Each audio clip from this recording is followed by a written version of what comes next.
Welcome to the Prosperity Pathways podcast. My name is EricaDarchelle, and I'm here with Chef Anthony Thomas. Welcome. Yes. Thanks for having me. I appreciate it. Thank you, and I appreciate your time. Absolutely. So we're going to start off our interview today with our first question, which is, what inspired you to embark on a culinary career in the culturally rich DC environment? I was born and raised here. I was born in Greater Southeast Hospital over there in Southeast DC. Raised in Mount Rain, right up the street. And just embracing the culture here, the go-go music, the mumbo sauce, the rich food that we have here. I just embraced it as I grew up, and I enjoy every bit of the DC culture and just seeing how it's thrived over the years, and I try to leave my mark. So in overcoming your 2004 health challenge, how did that shape your cooking philosophy and your approach on wellness? So October 5th, 2006, I was rushed to the hospital, PG hospital, because I had a seizure. So this was a random seizure, never had a seizure prior, but it was triggered by a poor diet. I was eating a lot of sodium dishes. Let's just say college kids, how college kids are, just eating Taco Bell, well, eating a lot of fast food. So it triggered. I went to the hospital. They didn't know what was wrong with me. They took me over to GW hospital, and GW said, you have an arterial venous malformation. And it sounds very complex, but basically blood doesn't flow through your brain properly, causing migraines, headaches, and seizures. I would always have migraines growing up. Either way, they corrected it. I had overhead brain surgery. Once they corrected it, I never had another migraine ever again. And I believe that that's what inspired my culinary journey, because after that, I became a full vegan, cooking dishes from scratch that were plant-based. Protein came from all sorts of beans, lentils. Quinoa's a good one. Quinoa's excellent. I think it's underrated too. I don't think people don't really pay much attention, and it's low carb. So that's how I dove into it. I did a plant-based journey for a while, and I've gotten back into chicken and fish here and there, but for the most part, I still eat mostly fruits and little vegetables. Because I have done a lot of research on nutrition, and because I went to culinary school too. And so when I graduated, I was like, oh wait, I want to be a nutritionist. I didn't do that either. But I still did a lot of research, and my grandfather had Alzheimer's. And a lot of research I did on that actually traces it back to poor diet. There's bacteria and stuff that'll grow within your intestines that affects your brain and causes dementia, Alzheimer's, all of that stuff. And they're starting to realize it's not necessarily genetic. They thought it was genetic because it happened generation after generation, but the same thing that's also happening generation after generation is poor diet. 100%. Because it gets handed down. So that's definitely what I'm reaching for with my children, and I'm sure you are too. 100%. Teach them to eat better. You can have what you want here and there, but don't dive in. Everything in moderation though. The only thing that's not in moderation is water. I will drink, me personally, I could probably drink about 6 of these a day. And if I go through phases where if I don't get an ample amount of water in an hour span, I become dehydrated. So when people say that they don't drink water, I'm like, I don't understand how you do it. And I think that's from that plant-based journey, because I can literally tell too, if I don't drink water for like an hour, I'm super thirsty, like desert thirsty. Like, I think I need some water. That's also why I made sure I kept some water for us, because while we're talking, that happens too, because I'm in sales otherwise as well. And that's a lot of talking. I was talking to people one time, I could tell I was out of water because I started choking on my own words. I'm like hold on, let me go get some water. I'll be right back. 100%. Yes. All fall and winter, I keep a big half gallon in my car, and I probably can finish that in about 4 or 5 days. And that's just my car ride. Water. That stays in the and it stays like this nice temperature, not too cold, not too warm, just right. I like drinking room temperature water, because you can drink more water that way. 100%. When it's ice cold, you start getting it brain freeze. Halfway through it. So our next topic is going to be your catering company. Launching your catering company. Boy, I'm having a terrible morning. You need some water. I need some more water. Hold on. Okay, so launching your catering company was a bold step. What were the major challenges and rewards to your encounter? So I started in 2008. 2009. And I was fairly young. I was like 22. And during that period of time, I didn't really necessarily know how to price things out, which I have down to a science now. Like, I teach the young chefs under me how to price things out. But back then, people would have these events, and the only thing I wanted them to pay me back with was feedback. I felt like that feedback would help sharpen me up. So I would contribute to the dish. I'm like, I'm not going to do your whole event, salad, starter, appetizer, main course. Let me just contribute a dish to your event, your function, your baby shower, and just let me know what y'all think. Good way to start, though, because then you can share that feedback as you grow. 100%. It helped me to realize, okay, balance. Okay, too much dill. Okay, not enough seasoning. Not enough sea salt. Too much crab. Whatever it was during that period of time. And, just cooking, I mean, like literally, I probably ate out once a month. Like during that period of time, even now, it's probably like once a month. Yeah. I don't even eat any fast food, really. If I'm gonna stop and I want to grab something, if I stop and I want to get something, like while I'm on the road, it's not the corner store fast food restaurants. It's probably 7-Eleven to grab some trail mix or something really quick, some sunflower seeds. Peanuts, almonds, those salt and vinegar peanuts. Oh my goodness, those are some of my favorites. Like, I used to do the spicy ones, but they're too salty. Too much sodium. Way too much. But I started the catering business, and that's how I started, by getting feedback from people on certain dishes, which I feel like helped project me to a different level. And some of the hardships are, of course, dealing with our own people and people having these expectations that they should get something for nothing. Always. Just because they, brother, sister, like, where's my discount? Even working in retail, they'll come in, oh, I know such and such, which is the owner's name. They'll say his name. Oh, I know such and such. Where is he? He's not here. Even when he's there, he tells us when people ask for him, you can call him. If you have his number, then you're close enough that he'll answer. 100%. If you don't have his number, then no, you're not about to get a discount or something for free, because that's the only reason you're looking for him. And we don't do that to anyone else but our own people. Exactly. It's a devaluing mechanism that people try to utilize. Another thing is, people, let's say they pay for my services. Then after they pay for the services, they'll ask questions like, well, does this come with that? Does this come with that? And I'm like, well, you didn't ask that prior to. Exactly. Basically, in a nutshell, wanting something for nothing. So let's say you paid, and the contract says it's for food, full cleanup, staff, and this and that. If they'll come back. So does that come with plates? Hey, does that come with dessert? Hey, does that come with drinks? And it's like, well, those things can be taken care of, but why not either ask how much to add on the drinks, how much to add on extra staff, how much to add on dessert? Like, we always want to ask for something. And then another thing is being at a disadvantage. As a Black business, you're already at a disadvantage. You're graded at 80%. You can only get to 100 if you go over and beyond. Exactly.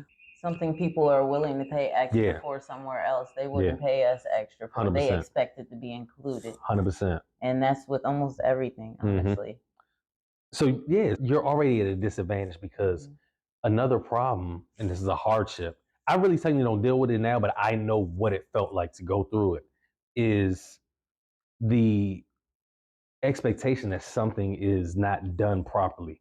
So they think, okay, let me say, somebody said, this needs to be set up like this needs to be set up like this.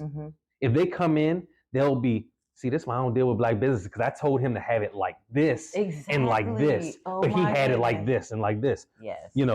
It's always looking for an issue. So the only way you can win with your own people, most times, is if you gave them this, you gave them this, you also gave them this, and you gave them this, and you even threw in this, because and then sometimes mediocre rating, and you'll still be at 90 to 100. Like, we never can just give our own people, I don't know, a level playing field. It's never level. That's the only I could put into that, because a lot of times somebody will go through something at a Black-owned business and do all this, and I've seen this in person. I've been with people who've done this. that they'll go to a Black-owned business, they'll experience something and just go off the wall. Meanwhile, I just seen you at Starbucks not care that the same thing happened. Talk to like, me. Come on now, be serious. There should be a margin of error for everyone because we're all human. No. I'll go online and I'm going to tell you about my experience at X, Y, and Z soul food restaurant, at X, Y, and Z's nail salon, nail tech, hair salon, whatever. And if you're African American, we find it easier as an African American to go online, to bash, to basically try to put this individual out of business or to try to smear their name. But you'll have a bad experience at that high-end designer store, at that high-end mall, and you won't say anything. You'll just be upset with the cashier. Or it has to be extremely bad for you to even say anything. The worst part is you're here to sometimes prove a point, so you'll spend more money with the company or business or realtor that just shamed you and was, you had a whole radical tongue and all that stuff, and you're rewarding them. They made you feel like you didn't have the money to spend with them, so you proved to them by spending more money with them. Meanwhile, you'll come to somebody like me or like you and ask for a discount. Can I get it? Yes, can I get a discount? I had experience a couple weeks ago, and I make these reenactment videos of customers. Where I've seen one of them before. Too. Yeah, it's so funny. I had a woman actually say, and I made it like it was a guy in the video, but it was a woman who didn't want to pay for my services when I gave her the price because it said, this is the price plus Maryland state taxes. I didn't understand how she wrote me and said, oh, that's a great price, but I don't want to pay the Maryland state taxes. You got to pay taxes everywhere you go. And I'm thinking to myself, well, once I put it into the system, it's going to auto-populate. If it's 2810, it's going to come out to 2958. You don't want to pay the extra money that the system already generates in taxes. So when I go to pay my taxes in January, I'm supposed to cover you. No. And then try to shame me and say, this is bad business practice. I would never let 2810 walk out the door. Well, guess what? I think your 2810 is not good here. Because you sound like a nuisance. You sound like a problem. You sound like once you give me the 2810, now I'm binded into Death Row Records. Like you may be a problem. So it may not even be worth your 2810. I'm actually willing to, here you go. Thank you. Exactly. You did me a solid. 100%. Period. Not 100%. All money is good money. And I think there was I know there's one customer I referred to you that was kind of difficult as well. Yeah. And the same thing, like, what? Well, why is this and this? Well, hold up. You're not even answering the questions I need to give you an accurate estimate. And you're already calling me all fraud and all kinds of things. Like, you can go on about your business, ma'am. But thank you. But I even still to this day, I still get shamed. And I tell my young guys, if I still get it, you're going to get it. So you just got to have tough skin. Like, I could tell someone an accolade, maybe like, I have 9 books on Amazon. And people will literally, my people, will look at me and be like, really? Oh, okay. Like, it's almost like it's minuscule. Another thing that I get. So do you have a restaurant? And I'm thinking to myself, I have to have a restaurant? I'm like, how about this? How about I have a lot of friends who own restaurants? And you may think, oh, he has the brick and mortar, but it's sometimes not all that it's cracked up to be. It's a beautiful thing, but it's a lot of problems that come into it. I work 4 to 5 hours when I go pull up to someone's house, someone's venue, do their event, and I can go home. Yes. You start that restaurant's open from 11 to 11 at night. That's 12 hours that it's open. You got to pay people, you got to hire. And prior to, they still have to be open. Uniforms, equipment, lights, rent. I mean, it's so many different things that come into it. Then you got to worry about people, whether they're stealing when you're not there. You got to set up cameras. You got insurance policies, so many things. And, maybe one day it'll happen. But, it's not the end all be all. And that's probably one of the biggest things that I think people don't understand. They really just don't, man. Like they think that that's really it. Like the upper echelon. I don't get it. Yeah, and then especially in this day and age, you don't need a brick and mortar. There's people who started their brick and mortar off of doing Grubhub and DoorDash and Uber Eats. They did not have a brick and mortar first. They cooking out of their kitchen. They were ghost kitchening, renting out somebody else's kitchen at nighttime. and just making it happen. Yeah. And that's the whole purpose of this podcast, is to let people know, like, there are alternatives. You don't just it's not just think one I'm way to have a storefront. They'd be like, "Do you have a food truck?" Like at one point, it was like, "Do you have a food truck?" Yeah. And I'm thinking myself, I personally like.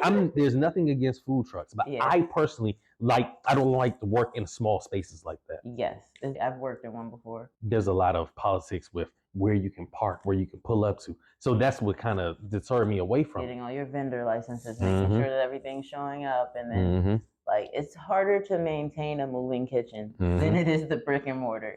And then with, like you said, catering is like the easiest thing ever. You don't have to worry about maintaining the equipment because it's somebody else's.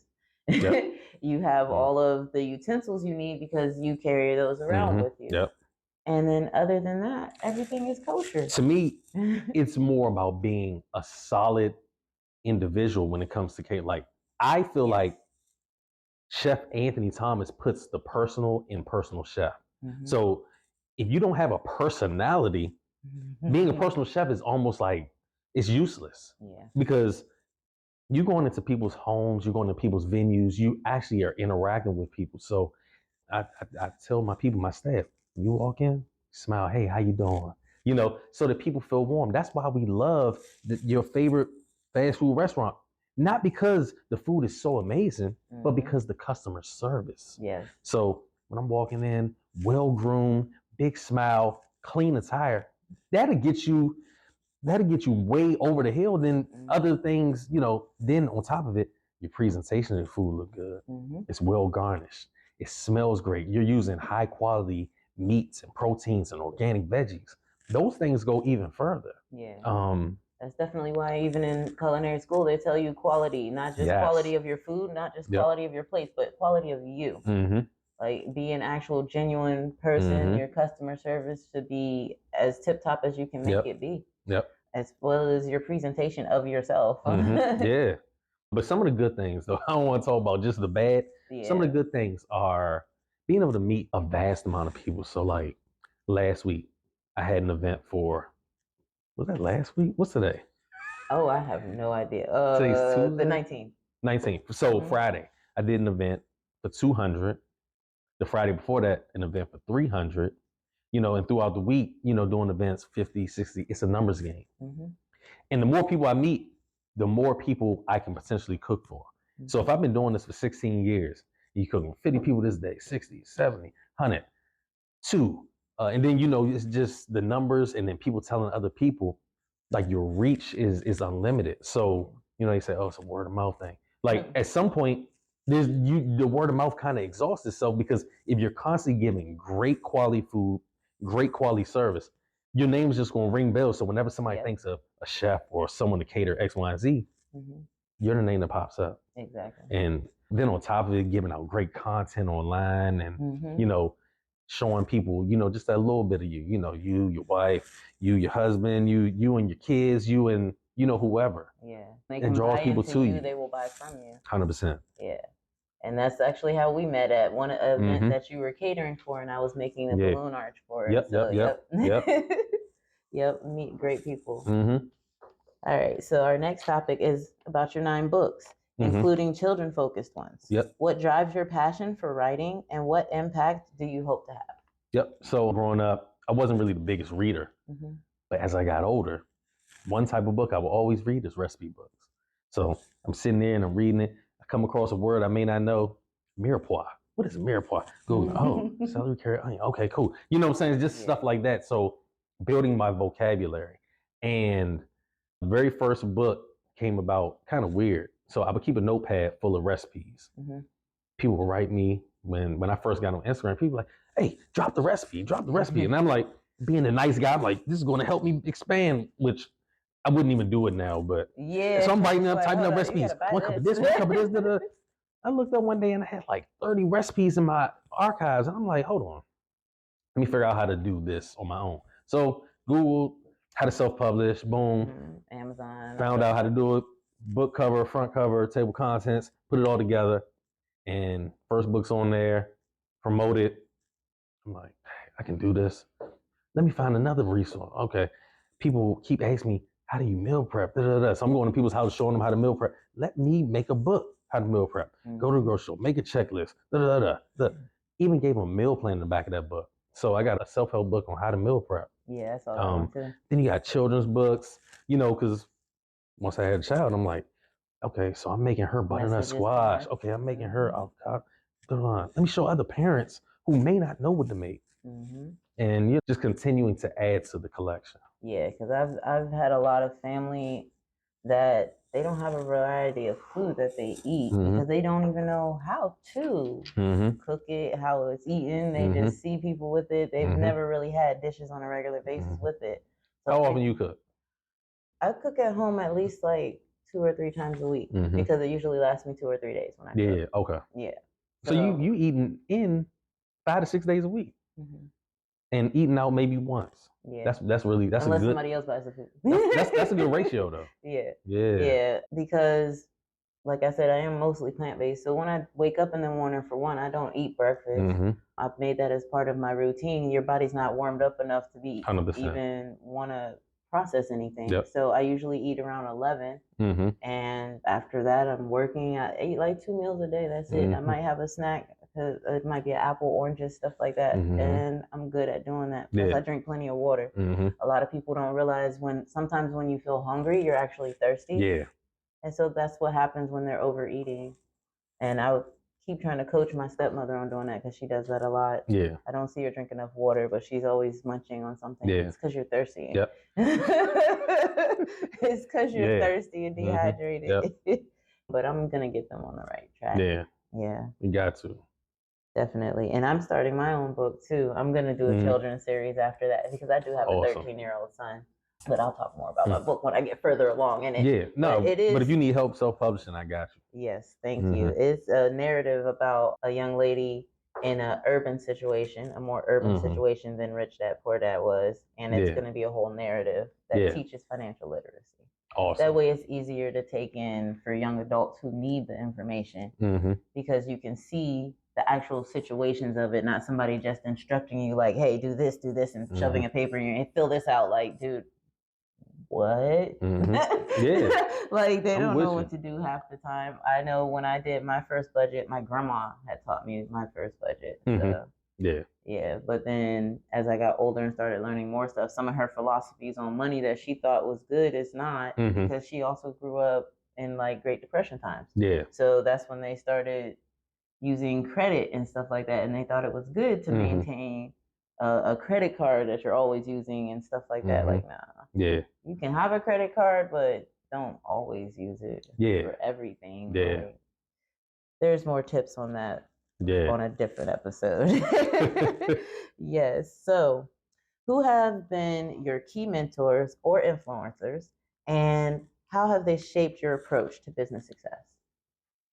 I don't really have any mentors that I can literally pick up the phone and just call and be like, hey, tell me more about, anything related to culinary arts. When it comes to mentors, I even mention people that I watch or read because that's still a regular basis that you're taking in their ideals and their perspectives. Yeah. So, are there any books, people, motivational speakers, cooks that you like to watch? Like Gordon Ramsay was my idea.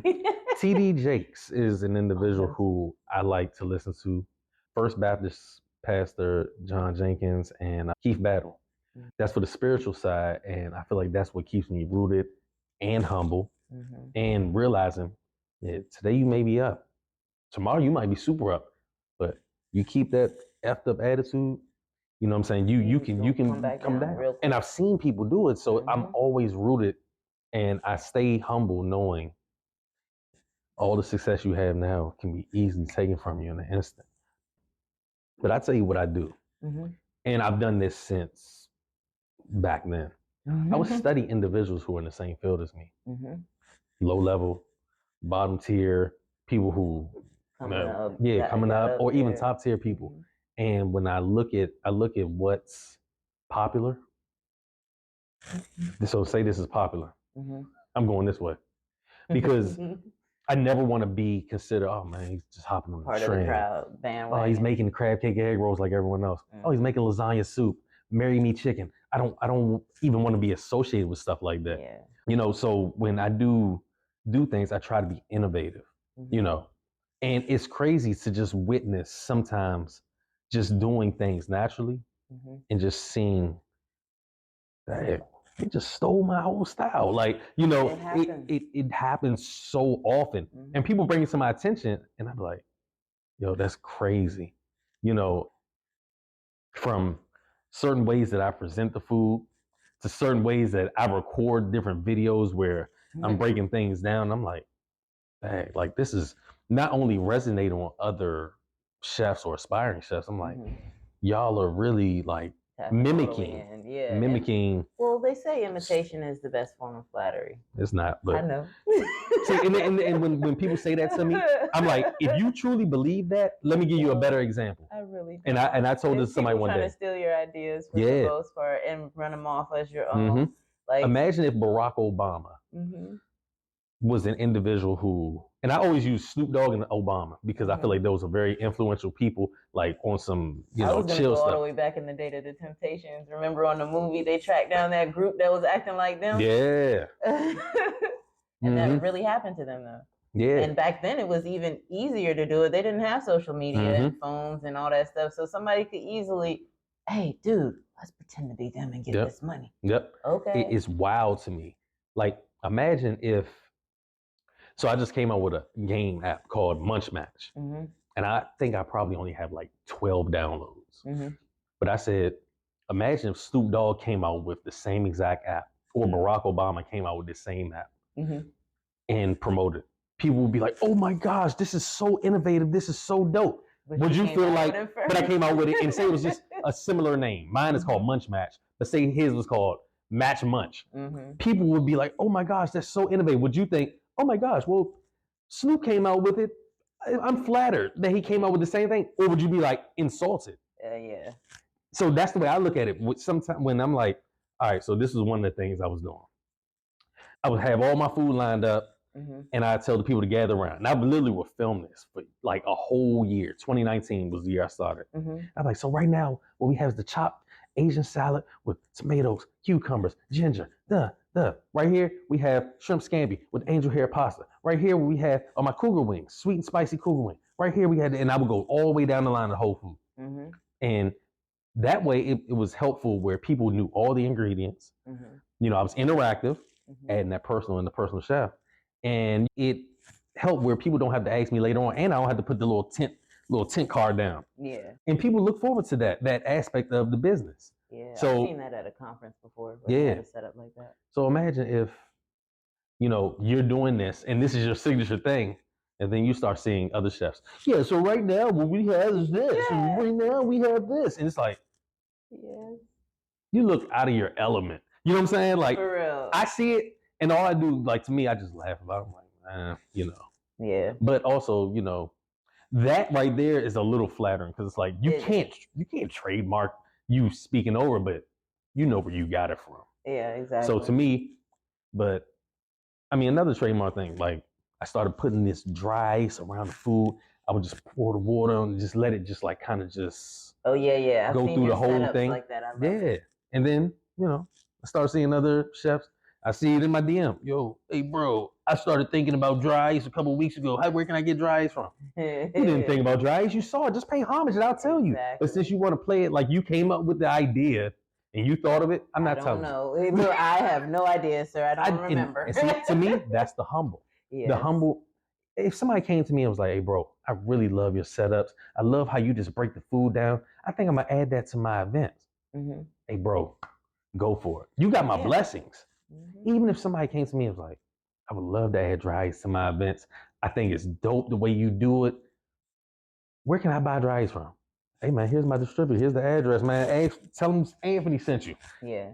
But when you try to play me like, man, I was just randomly thinking about doing this. I had like another thing I was doing a while ago, and I still see it to this day. I would have all these gravy boats lined up and have various sauces. So like, I have like a Parmesan cream sauce for the broccolini or my cougar sauce for the wings. And I would go down the line as I'm breaking the food down and I would just pour the sauce and, you know, pour the sauce. Kind of like how some of these janky individuals are now. Yeah. So I'm just like, mine looked a little more classy, you know. Yeah, because you knew what you were doing. Yeah. I literally had a chef come to me and say, bro, that's crazy. And this was like a year into me already doing it. Mm-hmm. That's crazy because I was really thinking about doing like pouring sauces on my food at my events. I just read it. You were thinking, but I did it. Like, you weren't thinking it. Like, bro, like to me, it was just more of an insult. You're basically saying you were in my head and I had been thinking about this. It's weird. Yeah. It's weird behavior. Yeah, I didn't really think you shouldn't say it out loud because some people do think of some stuff, but because somebody else did it, I feel like because somebody else already did it, you shouldn't be saying nothing because they actually executed when you did it. Because there's a good instance where one of the motivational speakers that I follow, he's a like top marketer in America, period. And he came out with this game that as soon as I saw it, I was like, dang, I was thinking about making something like that so long ago, but he already came out with it. Yeah. And that's just how I look at things like that. Like, because honestly, there are people that might think of the same idea, but if you don't execute, you can't just walk up to somebody and be like, oh man, I thought of that same thing, as if they stole your idea. No, like, seriously. No. I could literally tell you one that was probably have put me in a whole different boat, and I didn't. And I literally, not only did I think about it, but I was trying to execute it, but I got robbed. Yeah. So, Yahoo came out, Google came out, and then Bing came out. You know about Bing? Yeah. So these are all search engines. I've been on computers since Ask Jeeves. Stop playing. Yeah. And AOL, when you're talking about. So in between the time of Yahoo and Google, I always thought to myself, I like the way Yahoo looks because they had the news and the weather and all that good stuff. The little ticker for the stock. Yeah. But Google's searches are just way better. They give you better results. So I told myself, I went on Facebook, 2008. This is around the same time I was doing, what's it called? I just started a catering business. Okay. I went on Facebook. I'll never forget it. Does anybody know any web developers? A girl wrote me and said, I got one for you. Hit this girl up. Hit her up. So I'm breaking it down for. I said, yo, so I want to create a search engine. You think you can make a search engine for me? So yeah, I can do it. So what's the turnaround time? 6 weeks. All right. What name you want? Swizzy.com. I go online, try to buy it. Oh, it's already sold. So, okay. Either way, long story short, I don't want to go into long detail, but either way, I would pay this woman. And I paid her a grand total of $5,500 over a period of like 4 weeks and never got anything back from her. Yeah. Because she stole my money. Wow. She was never really a web developer. She sent me like one little logo, and then this was my final straw. I wrote her one day and I was like, hey, like, I can't keep paying you. You're not producing anything. You're not showing me anything. Yeah. So she would stop answering my phone calls. Basically, I was out of $5,500. Dang. And I had a notepad full of everything. Okay. Gave her $2,200 for interface, for this. Basically, what I was trying to do was create a search engine that looked like Yahoo, but had searches like Google. Yeah. And when she told me she could do it, it was like, I got something on my hands. And, months later, Bing came out. So if mine would have came out beforehand, Bing came out June of 2010 or something like that. Either way, mine was supposed to come out like around like April. Yeah. You know what I'm saying? Trying to be that cross. It's just so crazy that it was almost like aligned timing that we were both coming out. I would never talk to the guy who created Bing. I thought of that idea. You know what I'm saying? That'd be weird. You know what I'm saying? But or even Uber and Lyft. Like I used to, because my parents lived in not both my parents. My mom, she lives in Charles County in a big old house. But my dad used to live in the projects a lot. So whenever I be down there, I'm the person like, I got a car. So anybody need a ride, they know to call me.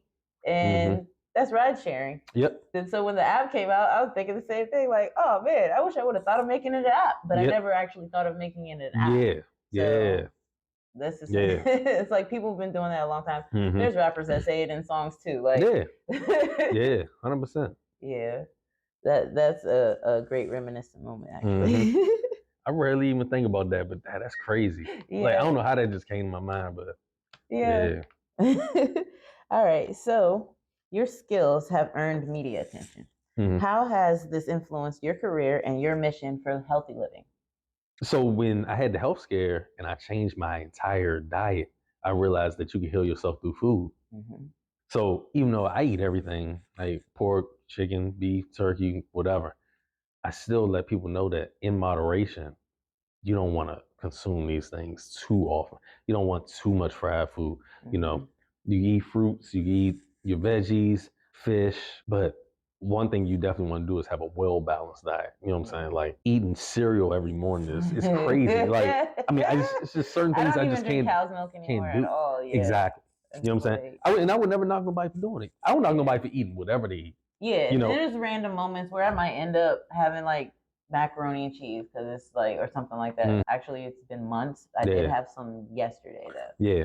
And that's why when I was eating it, I was like, yeah, I haven't had this in forever. It's like not even a familiar taste anymore. Yeah. You talking about regular mac and cheese? Yeah. Not vegan mac and cheese. No, it was baked mac and cheese. Yeah, regular vegan mac and cheese. I haven't even tried that yet. I've had it at my event. I have some nutritional yeast at home, and I was gonna make some, but I've actually ended up making some salmon cakes instead. Those were really good, but but those were really good. But yeah, I've actually even looked up the digestion time for various types of food, and that is why people get so sick because what's the longest? Meat. Red meat or meat? All meat. Oh, huh. All meat takes at least a week for your body to fully digest it. Meanwhile, fruits and vegetables take about 2 hours. So in comparison, that's why you are seemingly hungry all the time when you turn into vegan and stuff like that. Yeah. I feel like, but honestly, it's okay to munch on fruits and vegetables all day long. All day. It's okay. But then you got people that actually eat meat that when you tell them to eat fruits and vegetables, they always try to say, I need meat. It's too much sugar. All that sugar is in the fruit. You be like, okay. I've even found the studies, and these are actual medical studies that show that it's actually better for you to eat the sugar out of fruits and vegetables because all of the artificial sugars take longer for your body to process.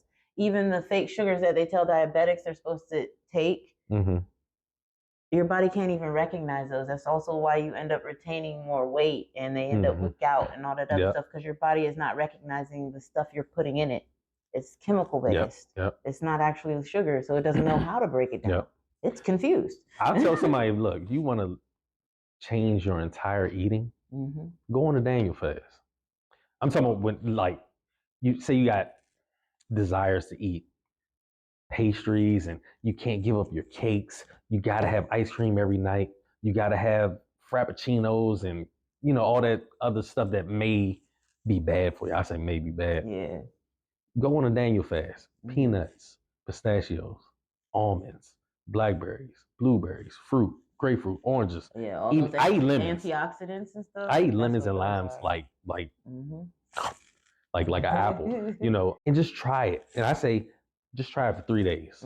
Watch when you come back on the 4th day how you feel about certain foods. But if you really do it for 21 days straight, you won't even look at that stuff the same.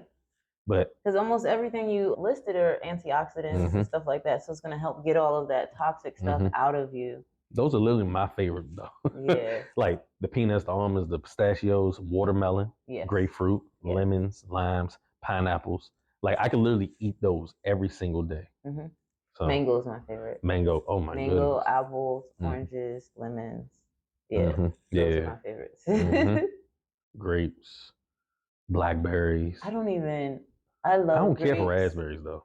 I will say, I know raspberries are kind of iffy because they're, I don't know, this texture of them. Mushy. But yeah. But I will say, I forgot what I was about to say. I'd be like that. My bad. Oh, I was talking about the mangoes. Oh, grapes. So I really love grapes, but I stopped eating them because everywhere I go, they don't have seeds. Right. Which is unnatural. Yep. And when you go to the organic section, they still have no seeds.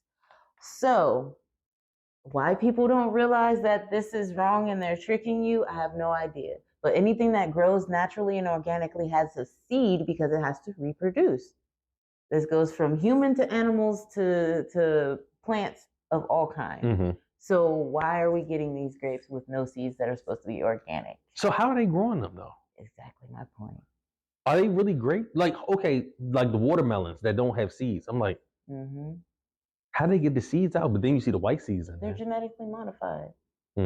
They still have those. I want to see that process. I know, right? Like, I wonder if there's a video on YouTube. There's documentaries about how they're doing this genetic modifications. So a lot of time they're crossbreeding, which people don't know either. They see GMO and they know it's bad. They don't know what it means.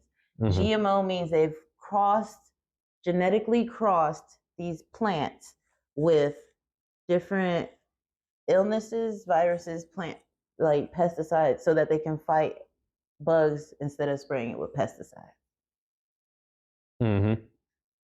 That's literally what they're doing. So they're mixing our food with all of these viruses and stuff like that so that the plant can fight the insects, but then we're eating it. Yeah. And they're wondering where all these diseases and allergies have coming from that have not been present for centuries, and now for the past couple of decades, it's been growing rapidly. Yeah. And then especially in America, like that's why there's so many foods that are banned overseas that aren't banned here. Right. There's stuff that they sell us here that they make differently in order for them to sell it overseas. Mm-hmm. They're poisoning us. They're making money off of it, hand over fist. And people don't want to listen. They want to listen to their doctor that's making more money off of you. The sicker you are, the more money they make. Mm-hmm. The more you have to send to see them, the more prescriptions you have to get. Yep. And then you get the side effects from the prescriptions. Yep. And then you're back. Yep. Like, it's an endless cycle. Yeah. America makes their money off of that stuff. But it's crazy how so many people are actually still living though. Yep. Living long lives too. Yes. Mm-hmm. But the good thing I have noticed about the people who are living longer lives, they don't eat as much of the stuff that is poisonous. And I'm using that leniently. I'm not saying you're actually poisoning yourself, which you are kind of, but still. Anyways. But yeah, they don't eat as much of that stuff, and they work. They work jobs that actually physically keep them fit. Yeah. Instead of sitting on their butt all day long. Mm-hmm. That's why there's a lot of people who do work from home who are realizing, okay, they have like the standing desk, or the people who work in the office, they have like that treadmill, like it's a walking desk. Mm-hmm. And so it's so I think that's the coolest thing though. It popped up in my feed the other day. Me too. I don't have a use for it because I'm not really on a computer so much, but I'm like, hey, if I was, and then the desk like looks like this, but it's like taller. Yeah. And you can just walk. Can literally type. So you're getting like steps walking. In. You know what I'm saying? Lots of steps. Yes. Yeah, I'm pretty low. But it's still early. Yeah. I try to get about, I ride the bike, so I ain't worried about it. I did 24 miles the other day. That's what's up. And I did a 2 hour. I don't never do no 2 hour on the bike, but I had the time. I gotta get mine fixed. The inner tube is messed up. So. Oh, you talking about a bike? I was talking about the Peloton. I'm talking about a real bike. I go out and about and ride my bike. So. Yeah, my mom has a Peloton too. Yeah. I could get in a bike club. I'll definitely. Yeah. Mm-hmm. I don't know. I'm kind of solo flyer. Maybe eventually I'll get in a bike club and ride with other people. Yeah. So your initiative in sharing vegan recipes with HBCUs is notable. Mm-hmm. Like we're over here by Howard University. Just a red flag. I like Howard University, so I don't mind putting them in my videos. And Hampton University too, even though they're rivals a little. All right. What motivates this, and what impact do you see on the community? Mm-hmm. So I went to a HBCU. It wasn't one of any of the ones you listed. I went to Bowie State. Oh, okay. But just being able to give them a part of something that I feel like they need, and I feel like with the company that I partner with, I stand behind their product.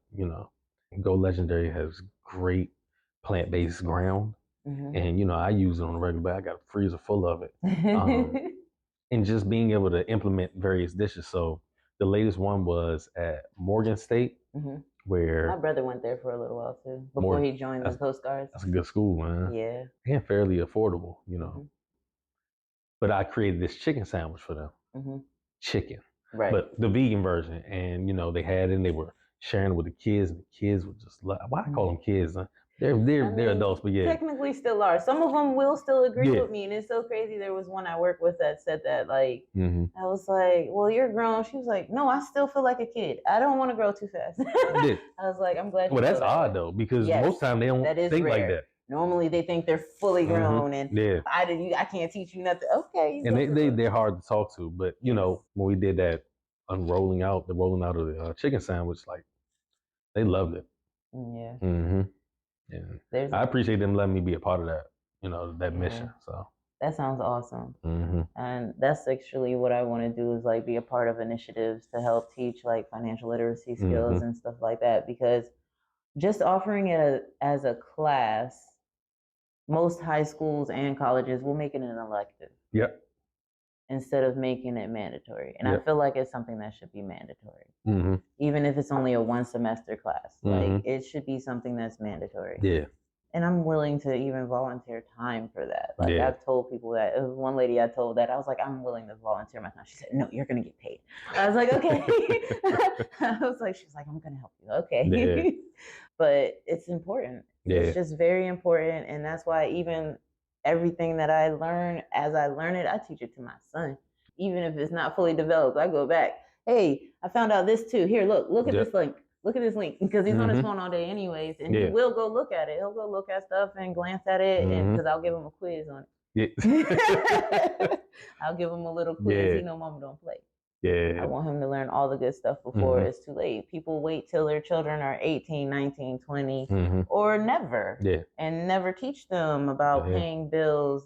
People get their first apartment and they're in there with no furniture and stuff for months, and the water's off because they don't know what to do and they don't know how to set all that stuff. You know, this younger generation, they're not as privileged to have seen a transition of things. So a lot of stuff they don't really even necessarily know.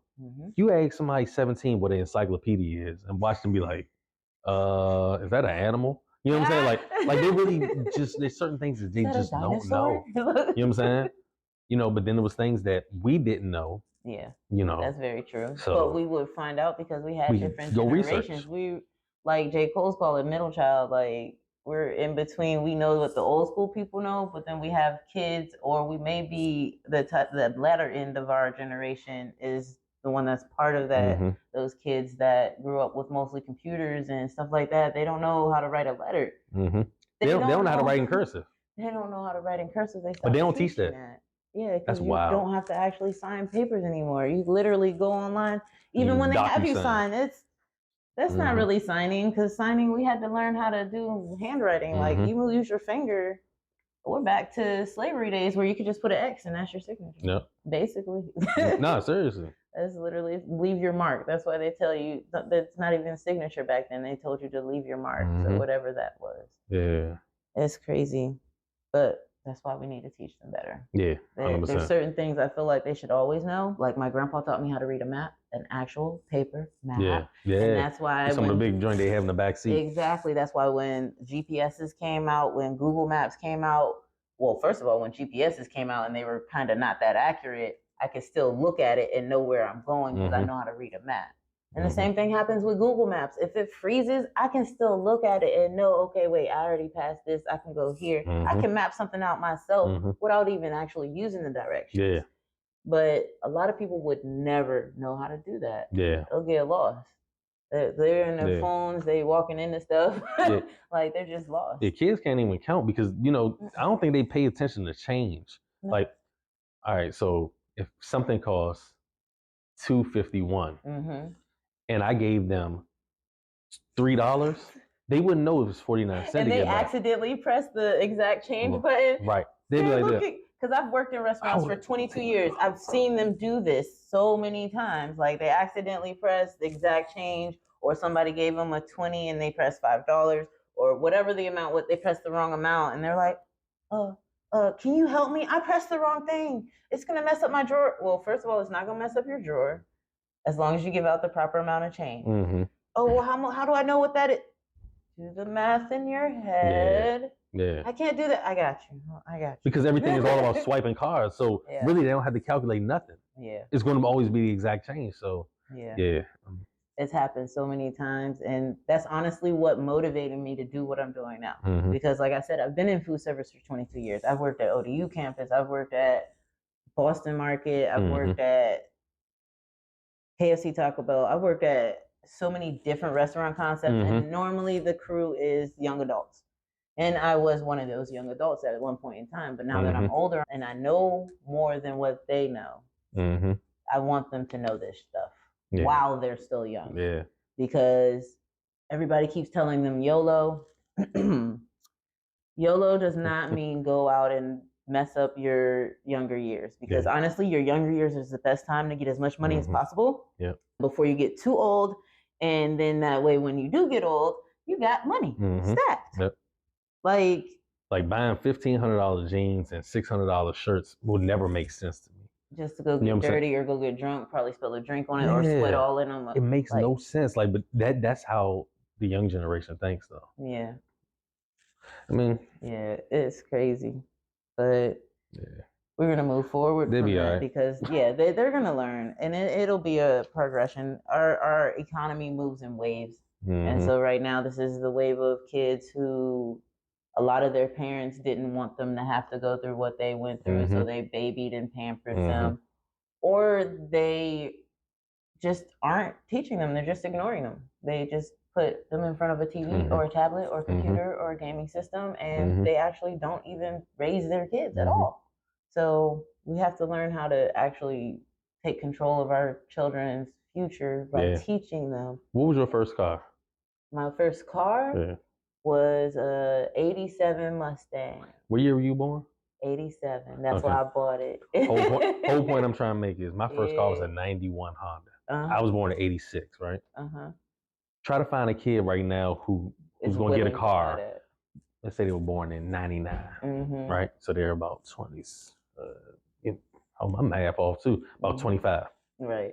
I guarantee that 25-year-old don't have no car from 99. That 25-year-old has a car with a payment and all kinds of that stuff. Is maybe not even a payment. Parents went out and dropped $16,000 on a brand new Nissan. You know what I'm saying? Like, they're so privileged, you know. And maybe I got animosity because I wasn't privileged. I worked hard for everything I got. You know what I'm saying? Like, but like everything just seems to just be handed to them, without the so they don't even calling my parents to say, appreciate "Okay, help me." Right.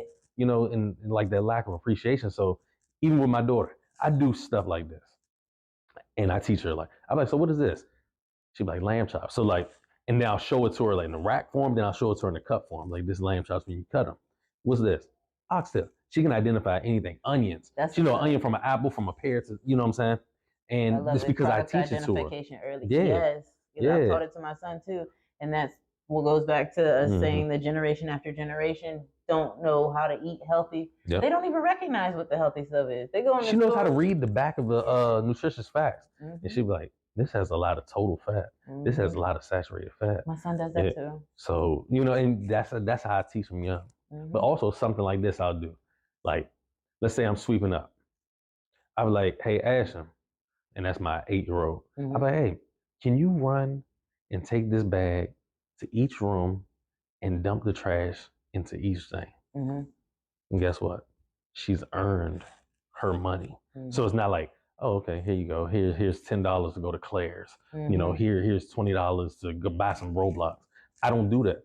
I want her to be able to know that, you know, you work for what you can get. You know, and I could tell that she looks forward to it. So like, she'll ask me, hey, what can I do? So I want to buy $5 worth. Yeah, my son. I'm like, I find something stupid. Like, I'll go in the dishwasher, clean dishes, take the forks and I'm like, okay, put all the forks in here. Well, she knows not forks, spoons, knives, you know, separate. Only thing she don't touch is them big knives. So she knows the mood of wooden spoons go over there, you know.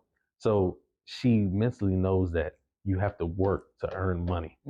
Not like how a lot of the young generation where they could just text mom or text dad, cash at me. Like, what? And the craziest part is it'll be middle class and lower, like poor people that actually do that.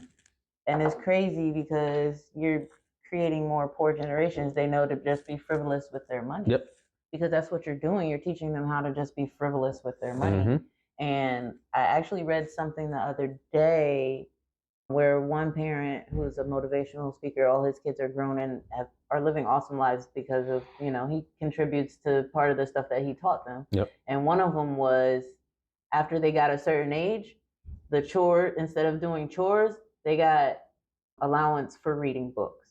And it had to be the books he gave them, like Think and Go Rich and Rich Dad, Poor Dad and stuff like that. I like that concept. The Who Not How and books that teach them the greater skills that to be decent human beings, to be financially literate, you know. Mm-hmm. Yeah, these kids skills. these days will rebel now. How old is your son? 13. 13. Mm-hmm. I don't think he's old enough to start rebelling yet. But no, I'm talking about like these 16, 17, 18-year-old, like, I don't know, man. And that's why I feel like the crime is so high. You know, it's little to no guidance at home. But it already, I'm glad you said that, because that starts early.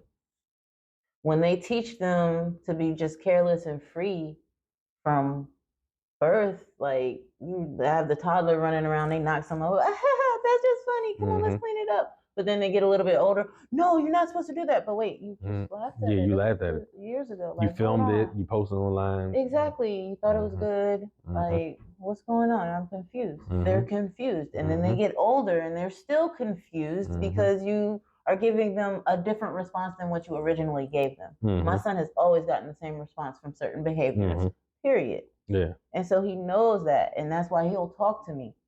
He'll talk to me more than his grandma. He's at his grandmother's house right now because while I made my move up here, he was going to school from there still. Like, he'll talk to me. I'm like his best friend darn near. But he knows I'm not your friend, still your mama, but I'm here for you no matter what. Yeah. And that's what I look forward to. He does have the ups and downs in his attitudes because he is a preteen, but we've even discussed how to resolve that issue. Yeah. He knows how to, Mom, I can't talk right now because somebody just really upset me earlier today. Okay. Yep. Okay, call me later. Yep. Because sometimes we lash out on other people when we feel a certain way about something. Yep. You have to deal with that first. And so that was good of him. I was really proud when he did that day. Because, you know, other people, they'll probably, there's grown people that don't know any better than that. Why you acting like that? Yeah. You know what I'm saying? That's so crazy. But I'm glad I'm getting him emotionally equipped for being an adult. And our next question is, balancing a successful career and family life is challenging, like we were talking about just now. How do you maintain this balance? See, to me, that one's fairly easy because I don't work on any holidays.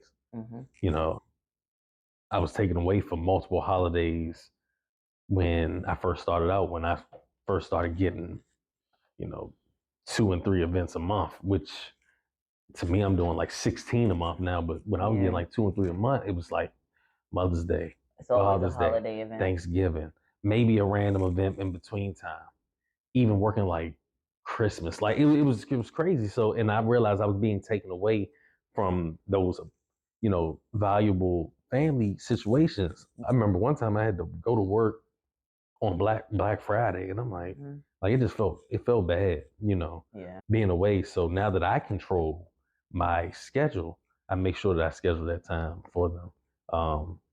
Food service has always been that way because, like I said, I've been in food service for 22 years. So the only time I had holidays off is when I was working on college campuses. Right.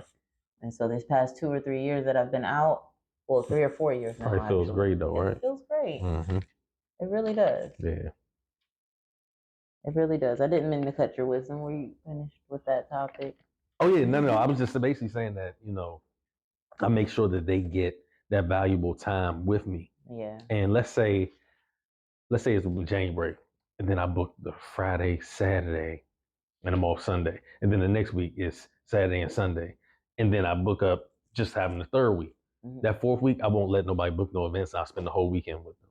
Yeah. You know, I pick them up from school every day, you know, so I still get that bonding time every day unless I have a random event on a Tuesday, Wednesday, whatever. Yeah. But you know, that little bit of time in the car, you know, that means a lot to them, you know. Yeah. That's why I make sure I call my son every day on video call, not a regular call. Yeah. Video call every day.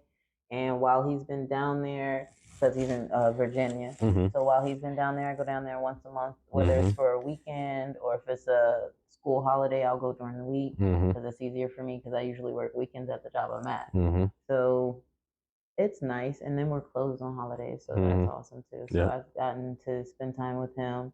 It's a lenient schedule, so I can still, like his birthday weekend, I had that whole 3-day weekend, 4-day weekend I took off. Yeah, no, that's awesome. Yeah, so I love it. It's ideal once you get to that point where you can spend balanced time between professional, personal, and family. Because a lot of people put family in the bucket with personal, but personal is something separate because you have your own mental health that you have to work on in order for you to be valuable to your family. Mm-hmm. And if you haven't worked on that, then your time with your family sucks. Yep. Like, that's the only word I could put for it, because you're one of those people that's letting out your anger, frustrations, deep-rooted, whatever, on other people, and that's not cool. Yeah. So, reflecting on your journey, can you share a pivotal decision or moment that significantly contributed to your financial success? Pivotal moment, September 2019. I was at an event, beautiful home. I never forget it. I'm really good with dates. So September of 2019, went to this home. They hired me on a Monday. The event was on a Wednesday.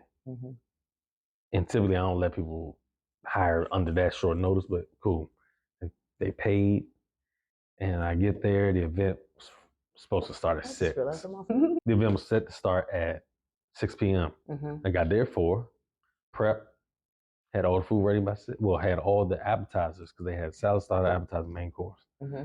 Had the salad ready, plated up, boom. It was only 8 people. And I remember the crab cake, made the crab cakes, boom, put it on separate plate, garnish. And then I get there, and 6 o'clock rolls around and nobody's there. Okay. 7 o'clock rolls around, nobody's there. I talked to the assistant. I'm with you for an hour and a half of your event, because I think that's the amount of time that, if you're eating, that you probably need. Salad, starter, appetizer, main course, 90 minutes. I told the assistant. She had an assistant. Like I said, big house, probably does something big, major. I said, hey, look, I think we about to be in overtime, because they haven't even started eating and nobody's even here yet. She's like, oh yeah, we'll just pay you later. I got you. All right. 8:45 rolls around. The first guest comes in. Wow. They're like, yeah, trust me.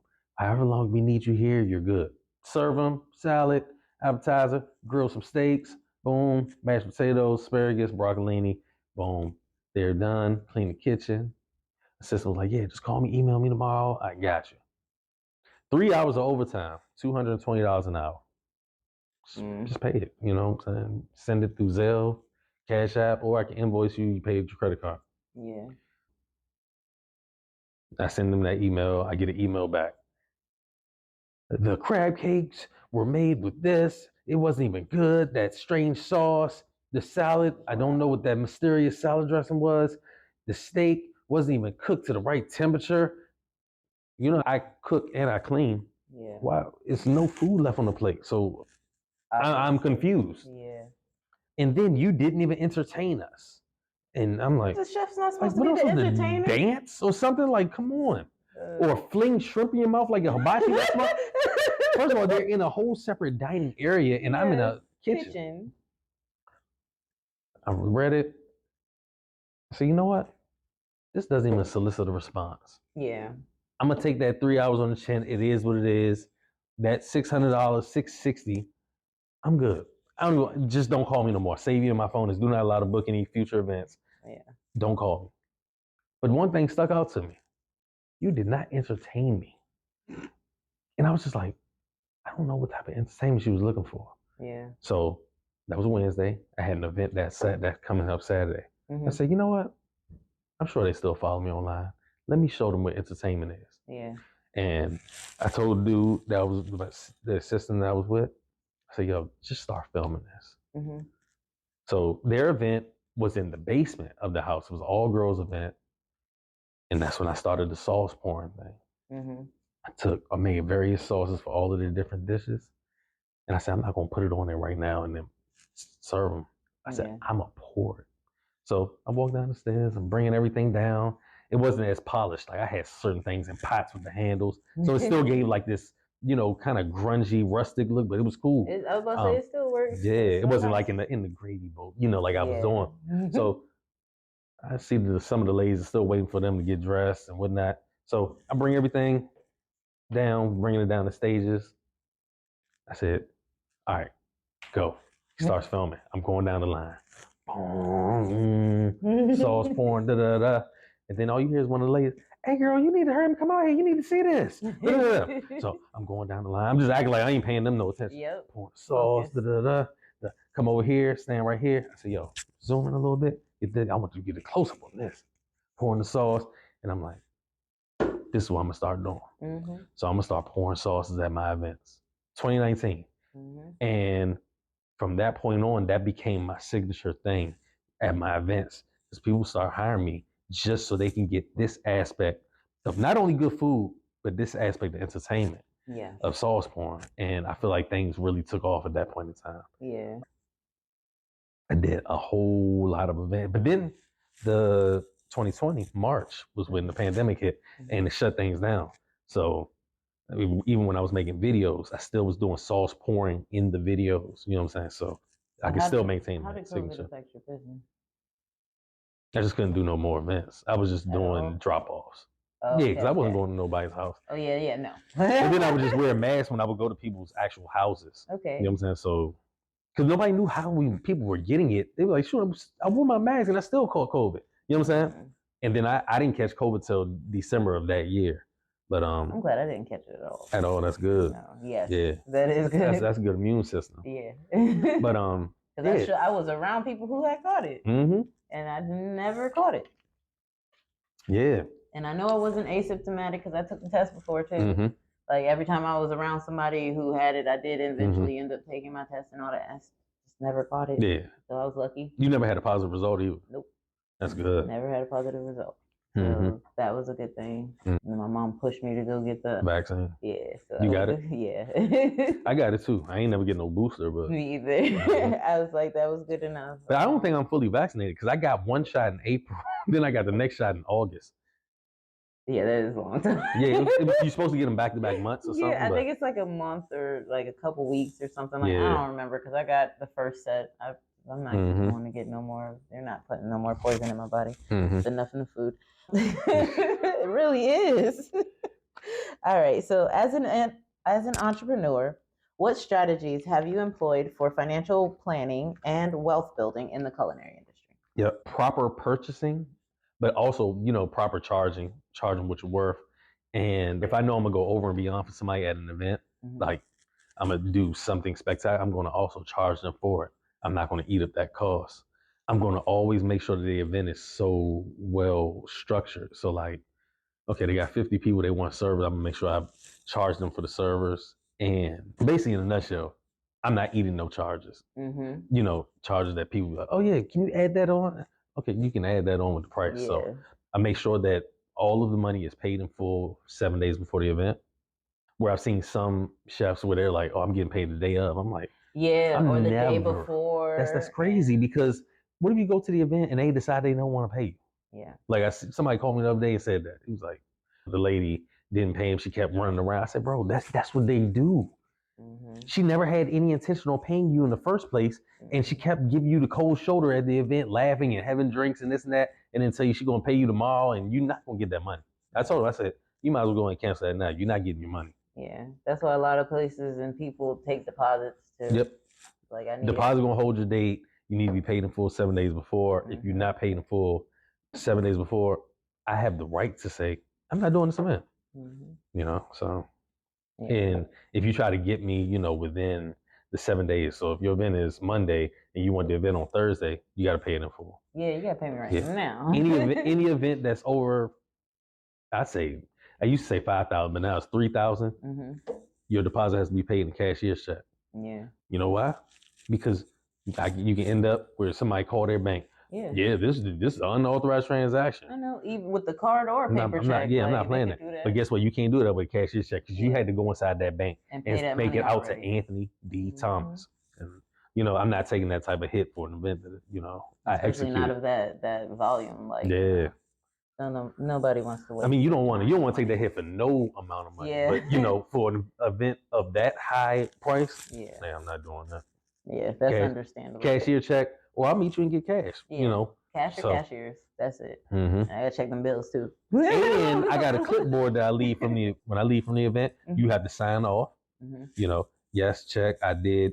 Yes, everything was clean. Yes, I'm fully satisfied. Yes, and your signature. And I got a witness with me. Not taking no chances. Yeah, because I'm sure you probably had people who come, oh, you lost this or you broke this and you ain't cleaned this. Like, none of that happened, but. I had a woman when I was in Vegas. I had sent my team to an event, and she said, "And your team didn't even clean my kitchen." I said, "Well, I got the video right here." Because they know you got to film and document this stuff because people will try their hand to try to find a reason that they do with black businesses to try to get a refund or get money back. Yeah. You know. And it's mostly our own people doing it to us. It is. And it's so crazy. Well, yeah, mostly because I've seen it from I know others. other people too, because there's some people that are just difficult anyways. But most other races, they don't do that. I'm not even going to say most others, because white people do it to each other too. Like Asian people I've run into, and a reason I say Asian people, because they can be Cantonese, Korean, Chinese. They actually try to look out for each other when it's their business. They leave tips and all that. The Jewish people too. They'll pay the reasonable price. They're not going to overpay you though. Like they look out for each other. There's nobody who actually, unless you're adolescents will always, like when they're under like 25 and under, they're always going to try to ask for a cheaper discount. Sometimes they don't care about coming out their pocket though. Yeah, I know a lot of them that don't. It's been very frivolous. Well, guess what? It's probably not coming out of their pocket. It's probably coming from their mom or dad. Exactly. So. That's exactly why. Because they're not actually paying. They don't know the hard work that was put behind those dollars to even provide. So that's why they don't know. They have no concept of that. They didn't have to do it. 100%. Yeah. So our last question for today is going to be, what advice would you give to someone facing challenges while embarking on their wealth building journey? Yep. If you're having a problem with wealth building, you should sit down and actually do a diagram and break down all your monthly expenses, where your money is going. What are you spending your money on? If it's things that aren't necessary, you go into the liquor store, you keep stopping at various coffee shops every morning, you stopping at fast food joints, you may have to cut that out and figure out how can you make adjustments to your, so you can save more money, keep more money coming in. Yeah, that's what I've been teaching on my Wisdom Prosper Wednesdays for the past couple of weeks, actually, most recently, is about creating, first of all, starting with financial tracking. So actually pay attention to what you're spending, whether you have to write it on physical paper or if you're digital and you need to open up an Excel spreadsheet or just put it in a Word document and keep track every time you spend money. And after a week, look at what you spent all your money on throughout the week. Or sometimes take cash out. So when people on my team, like I'll ask them, do they want cash? Like, nah, I want a cash app. Cool. Or if they give a cash tip, they're like, nah, I want a cash app. Sometimes it's best to have cash. They're like, oh, it's gonna go faster. Yeah. So if anybody says that it's gonna go faster when you get cash, that means you already know. That means you just be swiping your card. Exactly. I'd rather have cash and say I'll just use my cash for the next 3 days, or this is what I'm gonna utilize for gas and this and this and this. So that's very, very helpful. Yeah. If I go to a casino, let's say I want to gamble, right? I'm gonna take out a certain amount. If I come up, I come up. But there's no going back to the ATM. So there's set budgets on certain things, Yeah, that's that discipline, and that's lacking in this generation because they don't know the discipline of it. So that's why they would have to actually sit back, because they probably couldn't even, if you ask them right now, where did you spend your money for the last 3 days? They might not even be able to remember everywhere they spent money for the last 3 days. So that's why it would be important to start with tracking it and then making yourself a budget, a realistic budget. A realistic budget. Like you said, you could pull out, so whatever your entertainment and free spend money, you could pull that out the ATM. That way, once the cash is gone, it's gone. Don't go swiping for it. All your bills can come off your card.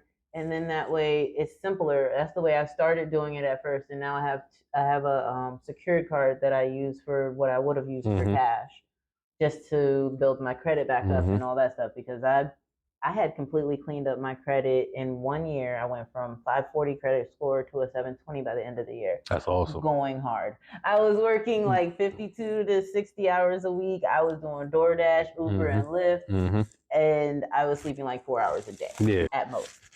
At most. See, that's good for like a year. You can't do that for like 3 and 4 years. It's gonna That's catch why up I'm not doing it again this time. I'm gonna take my time. Yeah. I'm gonna take my time. So I know exactly what to do to be able to fix all of that stuff, and I also know exactly what to do when you mess it up.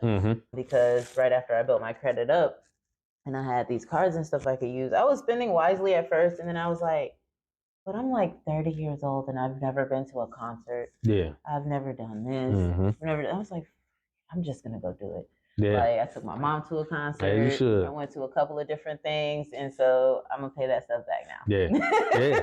No, I'm with you.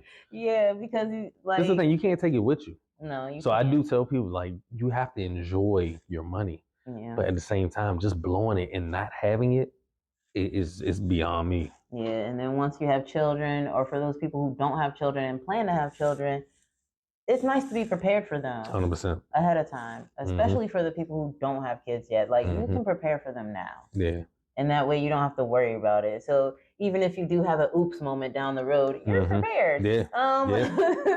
Because a lot of times people try to plan out pregnancies and it doesn't happen. Or even the people who plan to not have pregnancies and then it ends up happening. Because I've known people who've been on shots and pills and still ended up getting pregnant, put on condoms, dang broke, still ended up pregnant. Like, there was a boy that I had met, we worked together, and he was telling me about how he had waited until he was like 19 to even start having sex, and ended up having sex with somebody and the condom broke.